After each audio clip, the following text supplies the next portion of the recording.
Willie Gills, one of the top men in the business.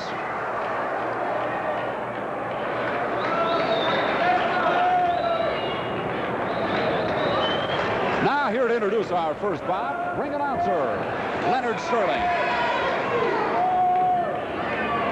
Good evening, ladies and gentlemen.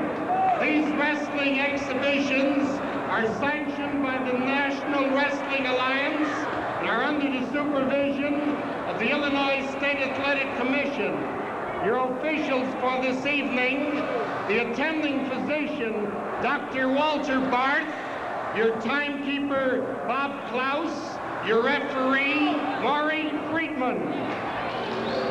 This match will be to one fall.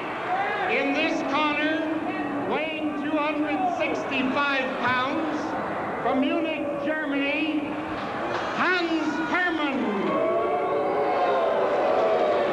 In this corner, weighing 240 pounds, from St. Petersburg, Florida, Paul Henning.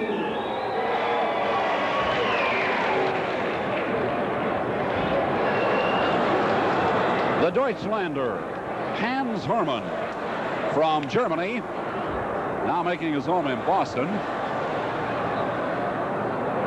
On the right-hand side of your picture. And from St. Petersburg, Florida, the Southland, wearing the very loud wrestling jacket, John Paul Henning. On the left of your picture. Third man, Maury Friedman, the referee, discussing the fact of the matter with John Paul and Hans. And we're ready to go. First match, Hans Hermann, John Paul.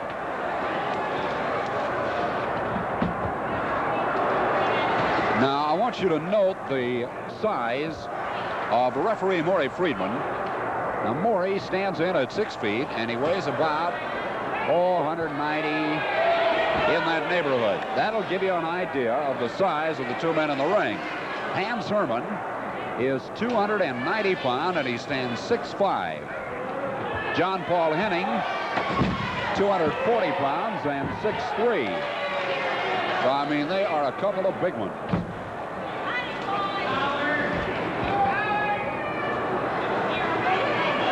Hans Hermann claims the distinction of having the largest shoulders in wrestling. And to look at him, I would be a bit surprised.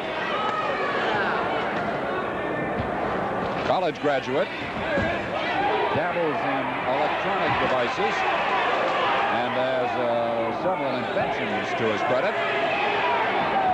An unusual hobby fills Hans' idle hours.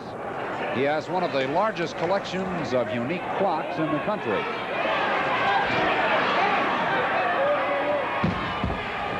He is probably one of the most disliked men in wrestling.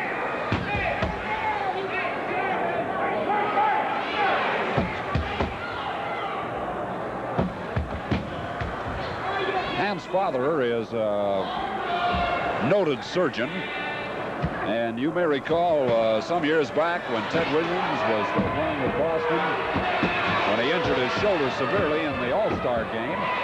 It was Hans' father who assisted in that operation to set the splendid splinter's shoulder. And Hans is looking for a place to hide and finds it under the lower rope strand. Maury Friedman calls for a clean break from John Paul Henning. There's a good close-up study of the man from Hanover, Germany. And showing just how strong he is, but not with proof positive, just gestures. Twists that arm into a hammerlock, does John Paul Henning.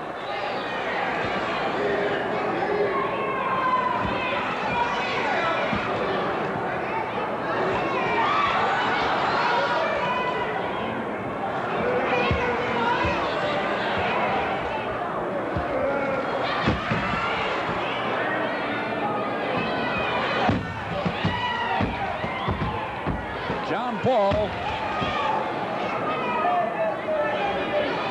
working over the left arm and shoulder of Hans Hermann. Those of the good Deutsch backgrounds will no doubt say, I wonder if I don't say Hans correctly. So it's Hans Hermann.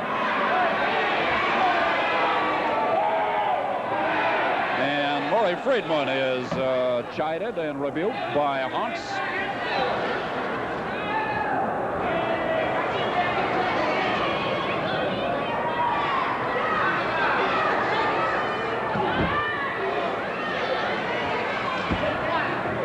John Paul finding out what a nice right hand to the jaw feels like and what that turnbuckle feels like right in the small of your back. John Paul holds the Hawaiian heavyweight title. He's also a Northwest champion. And he spent a very interesting time during the Korean War when his standard equipment, or let's say battle dress, consisted of just what he's wearing now. Trunks. Of course. Oh, have a turnbuckle on me, says John Paul. And the right hand of my own.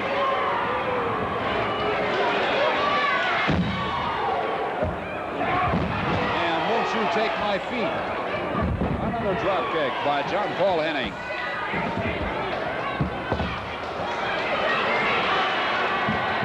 That looks like big trouble for Hans Hermann.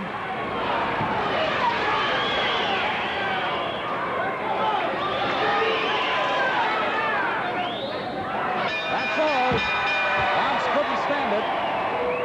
He said he has had enough.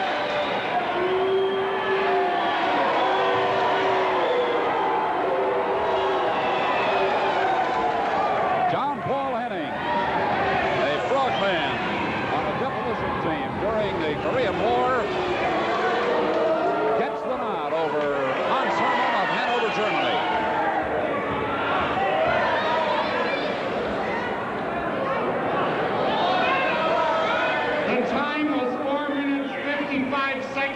A concession hold called the bow and arrow. The winner, John Paul